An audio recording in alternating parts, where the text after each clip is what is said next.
So tell me, how much is, a tiger poop? You mean you want to know the weight of an actual tiger turd? Yes.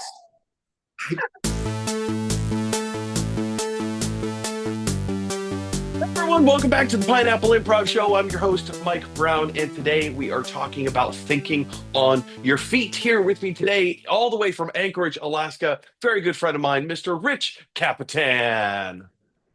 Hey, Mike. Rich, how are you? It's been a long time since we've been in the same room together. It's true, and now there's thousands of miles between us right now. Yeah, it's been a long time. It's been definitely, I think, pre-COVID or since I last saw you. Rich, tell us a little bit about who you are, what you do for a living, and where do you work? Yeah, so hi everybody, my name's Rich. Been doing improv since 2005, which is a long, long time, and I'm starting to feel old, but sharp as a tack. I'm currently working as education director at the Alaska Zoo, which relies heavily upon improv. Super fun job. Every day is different. It's pretty cool. Explain to me a little bit about what does the director of education do at a zoo? Sure. So education obviously is lots of things to lots of different people. I'm responsible for the tours. During the summer, it's our big tourist season. So I come up with new tours and feeding experiences. That's just one part. I do a lot of distance learning, distance education. So you can hire the Alaska Zoo to present to your fourth grade class on polar bears. We do that. It's worldwide, which is super fun. We have a thriving summer camp program where we get kids to come to the zoo to learn about bears or something. And then we have a week-long camp. And then I do a lot of fun events. Actually, Thursday, we're doing something called Uller Fest. Uller is the Nordic god of snow and skiing. So I should have brought it with me, but I have a Viking hat. There's going to be a bonfire. There's going to be lots of mead and shot skis, and it's going to be just ridiculous. What is it about working in a zoo that forces you to think on your feet? One thing that sticks out fresh in my mind is we have a series, a lecture series called Wildlife Wednesday, and every month a guest speaker comes and they present on their scientific research and whatever. In October, I had it all lined up for this researcher who studies the Iliamna Lake monster. Yeah, look it up, Google that stuff. Super fascinating. And I'm a bit of a geek. I like the cryptozoology stuff on the side. Anyway, the guy didn't show. Yeah, he just didn't show. It's 7:10. Oh. Yeah, no, it's like 7:10. I'm like, this guy's not coming. So happily, it was a manageable crowd. It was like 20 people, not bad at all. And I knew my stuff enough. And that's really all I needed was, I'd like, all right, he's not coming. Let's talk about this Lake Iliamna monster. And it was thinking on your feet. Obviously I was with myself so I could kind of know the beats that I wanted to hit. And then I started to use the fact that the guy didn't show, that maybe he's the Lake Iliamna monster. Maybe there is no researcher. He was part of the mystery, right? None of that was scripted. I literally came up with that as I had to, because what are you going to do? Just say, oh, the presenter didn't show, ladies and gentlemen. I'm sorry. Have a good night. You had to carry on. So how are your pivoting skills different from the pivoting skills of those on your team?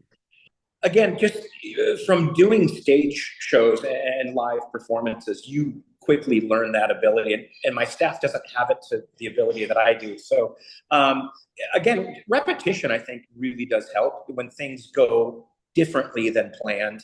That's a learning moment. And I try to capture that for my team when I can and bring it up. And, maybe it's a program review afterwards or something. We talk about, all right, what happened? What went wrong? Right. And they're like, well, the bear didn't come out. I'm like, right. So what did you do to counter that? Well, I went over there. Great. So I try to reinforce that it's okay.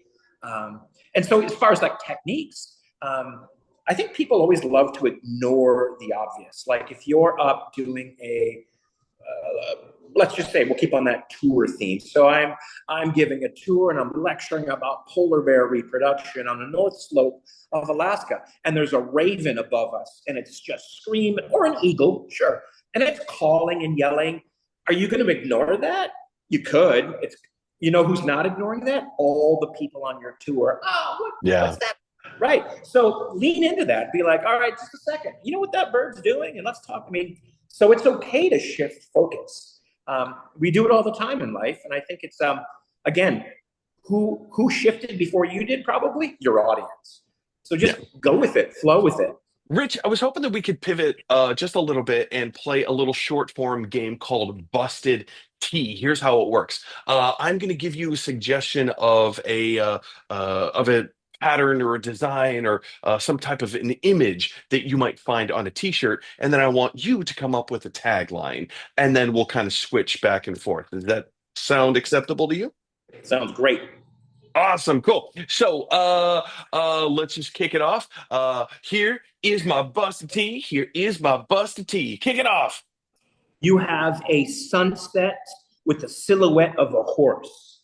Sunset with a silhouette of a horse, and the tagline is "Death comes for us all. Now it's time for the glue." This is my busted tea. This is my busted tea. Rich, your suggestion is just a camera with a broken lens. Smile, biatch.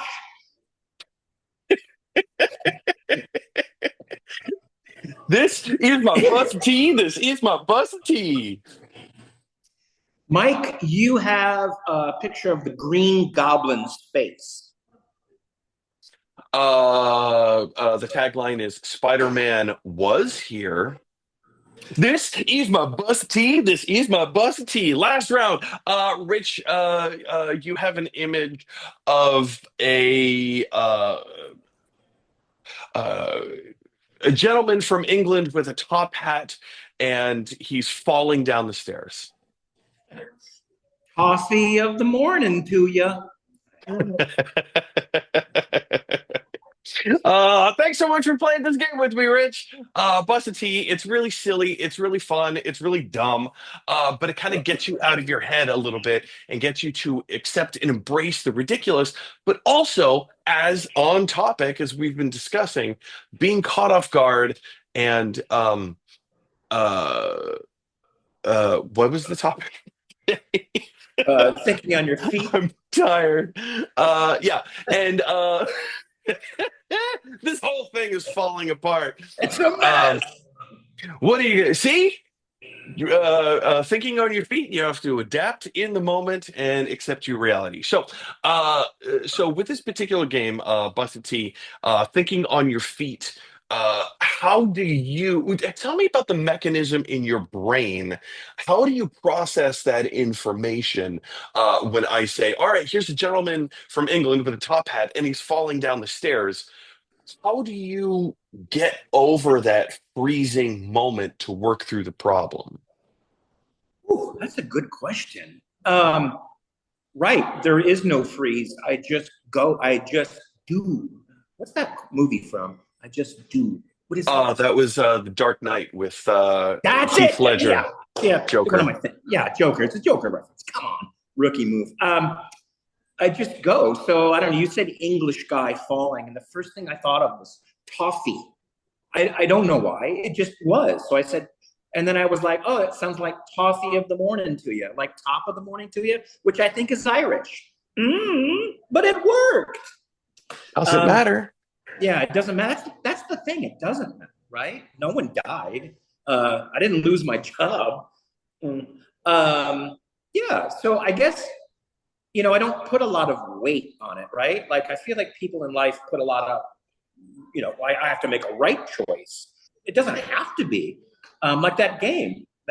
That was just a silly game. There's no consequences, right? Another one of my favorite games is Five Things. There's no wrong answers to five things. You name a category. Just because cheese doesn't necessarily fall under the category of cat breeds, doesn't mean that we can't make a reason for that existing. Oh, here's a cat breed. It's cheese. This is the cheese cat. There it Um, is. what does that mean? What does that look like? What are the implications? If this is true, what else is true? Absolutely. I believe the cheese Rich, cat comes from England, doesn't it? oh, it does. It has a little monocle with the top hat.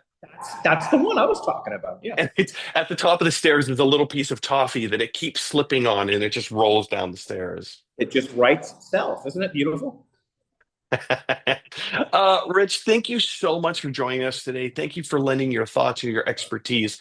Are there any last thoughts that you'd like to leave us with in regards of being able to think on your feet? It sounds cliche, but the first thing that comes to my mind is be in the moment, be present, uh, admit when go with it, admit it, be in the present, and I think it'll help you out. Again, folks, if you want to find any more information as to how to bring improv into your workplace, go ahead and visit pineappleimprov.com. The Pineapple Improv Show debuts on LinkedIn every Wednesday at noon Eastern Standard Time. And until then, have a great week. Bye, everyone.